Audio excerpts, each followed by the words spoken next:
Har Mahadev Jai Bhavani Jai Hind Namaskar. Welcome back to another episode of Industry Talks with BC Anand. Today we have with us a wonderful guest and a wonderful professional, a hero in this hard time. We have with us Dr. Yash Thakur, who will be guiding us in these hard times. Dr. Saab, welcome to the show. Welcome. Thank you so much. Yeah. तो बहुत मुश्किलों के बाद आज आप हमसे जुड़ पाए हैं और क्योंकि आप हीरो हैं, so it is our privilege that you have joined us. Thank you so much. हाँ, टाइम निकाल लिया मैंने. So being a doctor, it is very difficult क्योंकि अभी के समय में आप लोगों की ड्यूटीज बहुत टाइट होती है. तो how are you managing this time? Your time?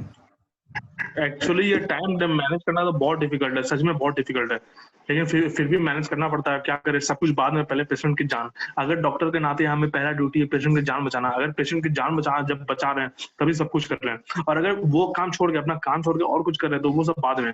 अगर मान लीजिए कि ऐश कर रहे हैं, मजे कर रहे हैं, अब पेशेंट की जान खतरे में, तो सब बेकार है. सबसे प्रायोरिटी है, प्रायोरिटी इस काम को प्रायोरिटी रखता हूँ कि पेशेंट को पहले, पेशेंट को सेवा था, अपने बारे में भूल जाने का. ऐसा प्रोफेशन है, अपने बारे में नहीं सोच के पेशेंट के बारे में सोचने का. मतलब मान लीजिए आप खाना खा रहे हैं, अगर आपको पेशेंट का फोन आया तो आपको दौड़ के छोड़ के जाना है. आप कुछ भी नहीं कर सकते, आप उसके आगे खा सकते हैं. तो आपको प्रोफेशन है, तो वो आपको मैनेज करना पड़ेगा. वो आपको देखना पड़ेगा कि आप कैसे मैनेज करें. हाँ, थोड़ा डिफिकल्ट होता है ऐसे टाइम में, लेकिन फिर भी कोशिश है, कुछ कर लेते हैं, कुछ नहीं कर पाते हैं, बहुत बीमार पड़ जाते हैं. तो ये अपना धर्म है. Definitely, that is what our dharma is at the moment. And क्योंकि हम हमेशा शो में क्वेश्चन आंसर्स राउंड्स रखते हैं, क्वेश्चन आंसर्स करते हैं, बट रिसेंट पास्ट में हमने जो एपिसोड्स किए हैं उसमें हमने प्रयास किए हैं कि हम जो प्रोफेशनल्स हैं उनको परेशानियों से दूर रखें कि क्वेश्चन आंसर ज्यादा और आपका समय भी ज्यादा व्यर्थ नहीं करते हुए. मैं पूछना चाहूंगा, आज के समय में मेंटल हेल्थ एक बहुत मेजर इशू बन गया है, स्पेशली जब लॉकडाउन है तो सुसाइड्स एंड ऑल की खबरें रोज डेली बेसिस पर आती जा रही हैं, and it is getting difficult for people to keep up the positivity. So आपका क्या इस पे टेक है? आप क्या सजेशंस देना चाहेंगे ऑडियंस को? सजेशन ये है कि मेंटल हेल्थ कुछ चाहता नहीं है इसको मेंटल, लेकिन ये अचानक आ जाता है. जैसे सुसाइड की बात आपकी, डिप्रेशन की बात की, तो ये अचानक आ जाता है. तो आदमी को हिम्मत रखना चाहिए. जब तक हिम्मत नहीं रहता तो कुछ नहीं है. तो जो ये नहीं कि सब, अब जैसे कि आप एग्जांपल देते हैं, मान लिया गर्लफ्रेंड छोड़ दी, अब आप डिप्रेशन में, सुसाइड में, तो उसका क्या है? उसका कुछ नहीं है, आपका जा रहा है. आप अपने साथ साथ अपने घर वालों का नाश कर रहे हैं, तो आप अपने फैमिली का जिंदगी बर्बाद कर रहे हैं. तो उससे क्या है? उसका कुछ नहीं होने वाला, जो वाला आपका होने वाला है. और ये दर्शाता है कि आप उसके सामने हार गए. अगर आपको जीतना है तो आप उसको दिखाओ, उसको अपनी औकात दिखाओ. ऐसा नहीं कि आप हार मानिए और आप चले गए तो फिर कोई मतलब नहीं है जिंदगी का. जिंदगी एक संघर्ष है, ठीक है? तो उसमें हिम्मत रखना चाहिए. कहने का मतलब है कि हमें पूरी पॉजिटिविटी रखनी है और किसी भी चीज को हमें हर चीज के पॉजिटिव नेगेटिव्स दोनों के लिए तैयार रहना है, और डिफिकल्ट को फेस करने के लिए भी अपने आप को स्लोली एंड ग्रेजुअली प्रिपेयर करते रहना है. रही बात, डिप्रेशन तो सबको आती है, लेकिन सुसाइड का निकाल ही देना चाहिए. तो सोचना ही नहीं चाहिए बेकार. अपने चलते आप घर वाले की जिंदगी बर्बाद कर रहे हैं, माँ बाप जो जन्म दिया आप उसकी कार्रवाई कर रहे हैं, बदनामी करवा रहे हैं, तो क्या मतलब है? जी बिल्कुल. इसलिए हर चीज को समझना चाहिए और हिम्मत रखना चाहिए. हिम्मत से काम लेंगे, हम हिम्मत से काम लीजिए, सब होगा. लेकिन किसी के सामने हार जाना, ये तो भगवान भी यही शिक्षा देता है कि हमें हौसला रखना चाहिए, हिम्मत रखना चाहिए. हिम्मती जो आदमी हिम्मती नहीं है वो जीने का मतलब नहीं है उसको. जी बिल्कुल, आपकी बात बिल्कुल सही है. मैं अगले टेक पर आपका एक रिव्यू चाहूंगा इस चीज पर कि आजकल क्या हो रहा है कि लोग, हल्की सर्दी खांसी हो रही है तो उसको भी बड़े अलग वे में ले रहे हैं क्योंकि कोविड चल रहा है, रोज 60 हजार से ऊपर केस. नहीं, वो गलत है. अगर मैं इसकी बात करूं तो मैं 2 दिन पहले ही मुझे खांसी हो रही है, तो इसका मतलब ये नहीं कि मैं समझ लूं. अभी मैं पेपर में पढ़ता हूं कुछ लोग सुसाइड कर रहे हैं ऐसा होने से, पर ये बहुत गलत है. एक बार तो टेस्ट कराना चाहिए, कुछ ज्यादा डर है तो आप टेस्ट करवा लो, लेकिन ये सोचना बहुत गलत है, स्पेशली यंगस्टर्स को, कि आपको कुछ भी हो गया तो आप समझ रहे हैं कोरोना हो गया, आपको सामने वाला बोल रहा है. तो ये सबसे गलत चीज है कि खुद पे विश्वास नहीं होती है लोगों को, जो दूसरा कहते हैं उसको मान लेते हैं. ये बहुत गलत चीज है, ये मैं इसका अगेंस्ट में हूँ. बिना टेस्ट किए कोई अपने को नहीं टेस्ट करना चाहिए कि कोरोना हो गया. बिल्कुल. मैं अपनी एग्जांपल दे रहा हूँ. मैं जी मैं आपसे मैं अपनी एग्जांपल दे रहा हूँ। जी आप बताइए, प्लीज बताइए। क्या मैं अपनी एग्जांपल दे रहा हूँ कि मुझे हालत खराब हो गई मेरे खांसी सर्दी से, तो मैं सोचा टेस्ट करो, टेस्ट में मेरा नेगेटिव आया। तो ये कोई बात नहीं होती है, डरने का नहीं चाहिए, डरोगे तो आपका लॉस होगा। बिल्कुल। अब आजकल क्या है कि कोरोना आज बढ़ गया है। पहले था कि जब कम था तो डर था, और आज डर बिल्कुल कम हो गया है। लड़कों को देख रहा हूं मैं कि वो क्रिकेट खेलने निकल जा रहे हैं बिना मास्क के। माता पिता को आप क्या सजेशन देना चाहेंगे अभी के समय में, क्योंकि माता पिता को यही सजेशन देंगे कि माता पिता को यही सजेशन देंगे कि ये बहुत गलत है और उन बच्चों को रोके। हाँ, मैं मानता हूँ कि लॉकडाउन में बोर हो गए हैं बच्चे, खेल कूद के लिए तो तरफ लेकिन इसका ये मतलब नहीं है कि अपने जान जोखिम में डाल के सब करें।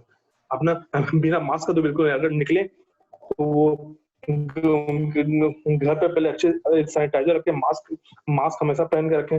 और कुछ भी करने टाइम में मास्क उतारना ही नहीं है। बाहर निकले तो आप मास्क पहने ही पहने, फिर सैनिटाइज कीजिए। उसके बाद घर में आते हैं तो आप पूरा, मेरे कहने का मतलब कि प्रॉपर प्रोटेक्शन रखिए। और अब ऐसे बिना प्रोटेक्शन के आप जा रहे हैं आ रहे हैं तो माँ बाप को तो मैं बोलूंगा कि मना कीजिए, तो आपको बाद में दिक्कत होगा। वो बीमारी लेके आएगा, आपको बीमारी होगा, वो आपके साथ साथ आपको भी डुबाएगा। और यही चीज माँ बाप पर भी अप्लाई होती है। इसका साफ अर्थ है कि अगर आप बाहर जा रहे हैं तो आप भी प्रोटेक्शन रखिए, वही बच्चे बात है, आप भी रखिए, क्योंकि एज डिफरेंस बहुत इंपॉर्टेंट हो जाती है। तो अब वही बात है। आजकल क्या हो रहा है कि लोगों का सोशल मीडिया का जमाना है, और सोशल मीडिया पे बहुत सारे फेक दवाइयों के नाम चल जाते हैं, और लोग फिर बल्क में वो दवाइयां खरीद खरीद के खाने लगते हैं। तो उससे क्या बहुत गलत है, बहुत गलत है, है, और आप बताएं कि उससे बहुत लोग गलत है। कैसे बचें। लोग को समझना चाहिए, उसका देखना चाहिए कि क्या है पॉलिसी। मेडिकल में डॉक्टर कंसल्ट करना चाहिए। बिना डॉक्टर के कंसल्ट के कोई दवाई नहीं खाना चाहिए, डॉक्टर का कंसल्ट करना चाहिए। डॉक्टर अगर वो प्रेस्क्राइब करे वो मेडिसिन तो ही लेना चाहिए। ऐसा तो बहुत बड़ी प्रॉब्लम हो जाएगी। उसके लिए प्रॉब्लम हो जाएगी। उसके बाद वो कोरोना हो चाहे नहीं हो, वो खा के उसको साइड इफेक्ट हो गया तो उसकी जान भी जा सकती है, तो उसकी चिंता करनी चाहिए उससे। और क्या होगा कि कोरोना का डर से ही लोग देते हैं। पहले पॉजिटिव या नेगेटिव वो पता नहीं है, पहले कि लोग दवाई कंज्यूम कर रहे हैं, ये कोई कहीं का न्याय नहीं है। लोगों को पहले समझना चाहिए। ये बिल्कुल बहुत गलत है, बिल्कुल। इसका मैं विरोध करता हूँ। हम डॉक्टर क्यों हैं? हम डॉक्टर के ऐसे ही हैं, हम विश्वास नहीं है लोगों को। बिल्कुल सही बात है आपकी। तो डॉक्टर साहब, मैं एक और बात आपसे जानना चाहूंगा कि भारत दुनिया के उन देशों में आता रहा है जिनकी मेडिकल साइंस व्यवस्था लोग हमेशा गलत बताते रहे, लेकिन आज जिस प्रकार हमारी सिस्टम ने, हमारी सरकार ने इससे युद्ध करना शुरू किया, तो आपका क्या टेक है कि हमारे बारे में वर्ल्ड लेवल पे जो पर्सपेक्टिव होता था वो चेंज हुआ है कि नहीं हुआ है, और हमारे लोगों ने किस तरह से फाइट किया, डॉक्टर्स ने किस तरह फाइट दी है? प्लीज इस पे टेक दें आप। डॉक्टर्स ने इस बार जो कोरोना में अपना योगदान दिया है वो सच में मुझे तो विश्वास नहीं हो रहा है। इस बार पूरा इंडिया चेंज हो गया है और डॉक्टर्स ही नहीं, पुलिस मैन, सफाई कर्मी सब लगे हुए हैं अपने कोशिश में। तो ये एक सम्मान की बात है भारत के लिए। और क्या है कि ऐसा भी नहीं कि कोरोना लोग होते हैं तो ठीक नहीं होते हैं। 90 50 70% लोग तो जाते हैं और ठीक तो हो ही जाते हैं। तो ये है कि मतलब हाँ, सरकार को ये समझना चाहिए कि अब बहुत चेंज हो गया है। ये कोरोना ने पूरी दुनिया बदल दिया है कि सबसे टॉप में डॉक्टर है, सबसे टॉप में डॉक्टर का स्थान है। क्योंकि डॉक्टर, किसी ने सच ही कहा है कि डॉक्टर भगवान का रूप है। तो वो ऐसा काम है, सबसे पहले डॉक्टर, उसके बाद ही कोई आएगा। क्योंकि डेफिनेटली डॉक्टर डॉक्टर डेफिनेटली। अपने डॉक्टर सिर्फ अपना इलाज नहीं करता है, अपने दूसरों के इलाज साथ अपना जान भी जोखिम में डाल के वो इलाज करता है। क्योंकि आप कोरोना के बीच में रहते हैं, आपको क्या पता है तो इंसान ही, भगवान तो है नहीं, कभी पकड़ लेगा। 200 डॉक्टर मर चुके हैं। ऐसा बहुत दुखद कहानी है। जी बिल्कुल, ये बहुत दुखद है कि हमारे डॉक्टर शहीद हुए हैं। 200 के आसपास डॉक्टर शहीद हो गए हैं अभी।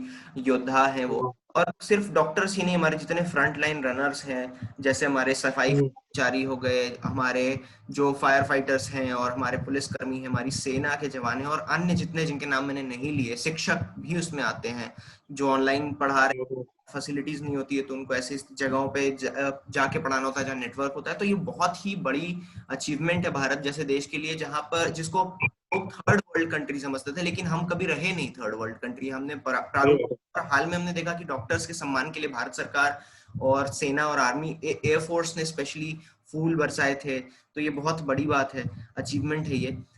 अब मैं आपका टेक लेना चाहूंगा कि आपकी जर्नी ओवर द पीरियड कैसी रही है इस टाइम में, और आपका सजेशन क्या है जो बडिंग डॉक्टर्स हैं, जो कि अभी इंटर्न्स भी हैं, जो कि कोरोना वॉरियर्स के रूप में वो भी काम कर रहे हैं, तो आप उनको क्या देना चाहेंगे, एक टेक आपका? उनको उनको ज्यादा तो नहीं, बस इतना चाहेंगे कि आप मास्क लगा कर रखें और सैनिटाइज करते रहें, अपना प्रोटेक्शन रखें। मतलब पीपीई किट में हो सके तो ज्यादा काम करें अगर आप कोरोना के पास काम करते हैं।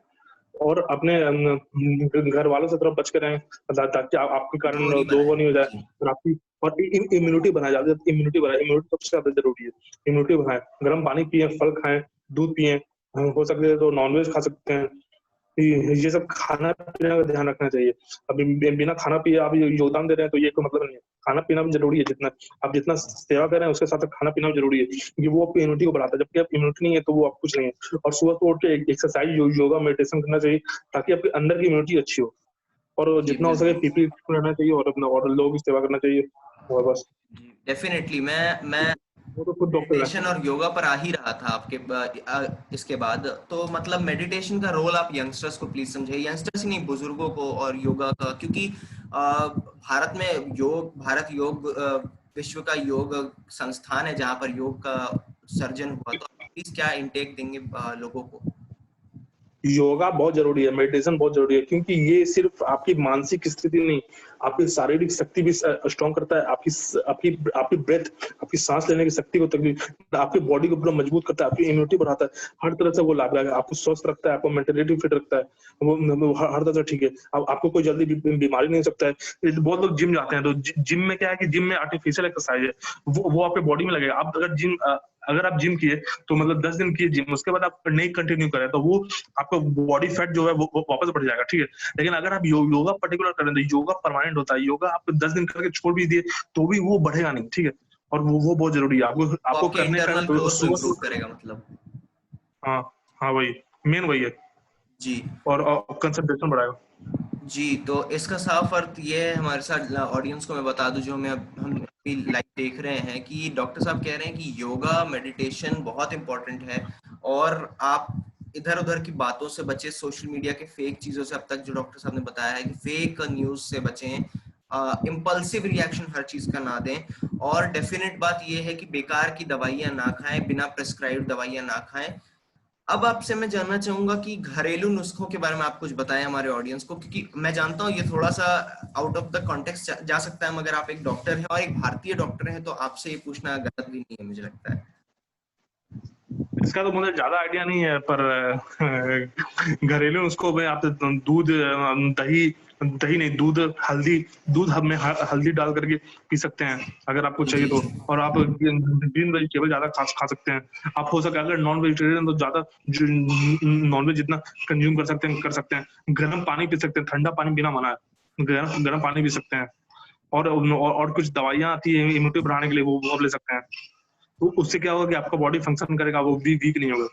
बस जी। इतना ही करना चाह, ज्यादा आइडिया नहीं है। तो मैं थोड़ा सा ऐड ऑन करूं यहाँ कि घर पे आप काढ़ा बना सकते हैं, गिलोय का जूस पी सकते हाँ, हैं, का जूस पी सकते हैं, नीम की हाँ वही कंज्यूम कर सकते हैं, उसका जूस बनाकर, है ना? एक्सरसाइज कर तो सकते ये सारी चीजें बहुत इंपॉर्टेंट हो जाती है।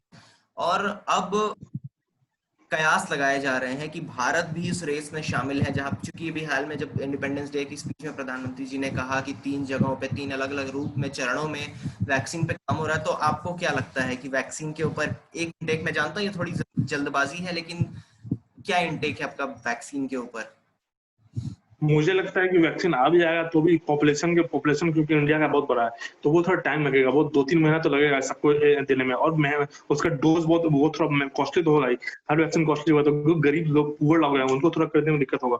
लेकिन फिर भी अगर कम भी कर दिया तो आबादी तो पता ही होगा आपको भारत का कितना है, वैक्सीन एक, तो वो आपको ट्रैवलिंग में फिर दिक्कत होगा, ये वो तो अभी प्रॉब्लम तो होगी थोड़ी सी, वो तो है। लेकिन हाँ, वैक्सीन आ जाए तो अच्छा है, कम से कम सेफ तो हो जाएंगे, कम से कम जी जितनों को हो जाएगा कम से कम जी सेफ हो बिल्कुल। जाएंगे। इसका इसका मतलब, आपका कहने का मतलब मैं ये समझूं कि जब तक वैक्सीन आ भी जाए तो उसके कुछ समय बाद, 6-7 महीने तक हमें अपनी प्रोटेक्शन करके रहनी है, प्रोटेक्शन करते रहनी हाँ, है। बहुत जरूरी है, स्टे सेफ स्टे होम, बहुत जरूरी है।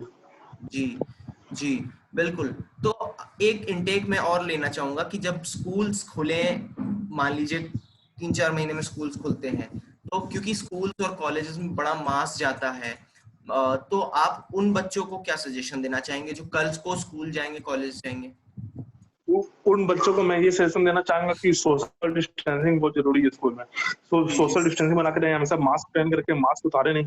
और अकेले बैठे, मतलब एक बेंच पे लग एक ही बच्चे बैठे, किसी से सट के बात नहीं करें, हाथ मिनट पर सैनिटाइज करते रहें, हो सके तो सर्जिकल ग्लव्स पहने, और हो सके तो फेस शील्ड लगाएं, मतलब पूरा जी बचाव जी करने का तरीका है, जी मतलब पूरा बचाएं और शांतिपूर्वक जाएं, किसी से हाथ नहीं मिलाएं, दूर से नमस्कार करें और किसी ज्यादा सटे नहीं और बस दूरी से हाय लो। वैसे तो मैं मनाऊंगा कि स्कूल कॉलेज ना ही खुले तो अच्छा है।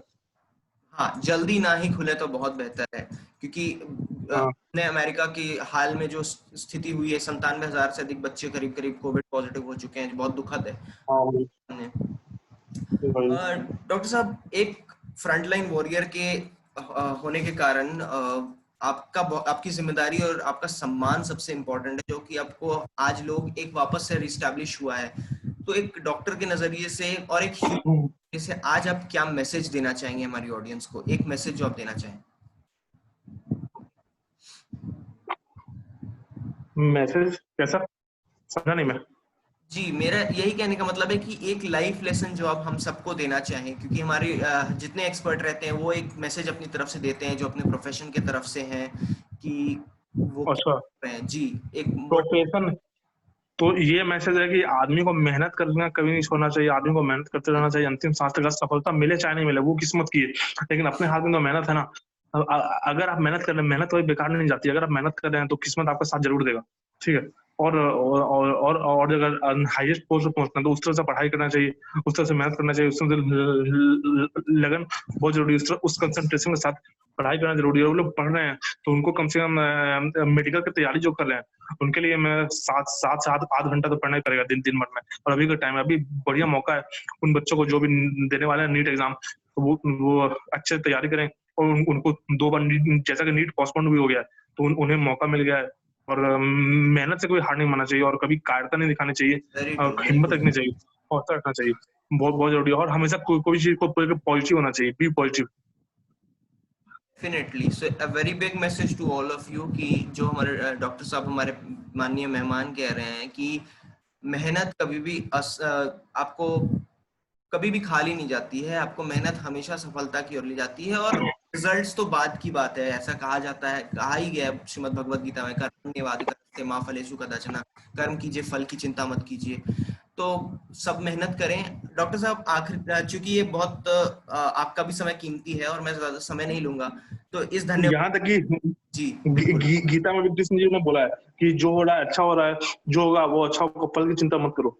जी डेफिनेटली, क्योंकि मैं ज्यादा समय नहीं लूंगा, आपके प्रोफेशन की बात ऐसी है।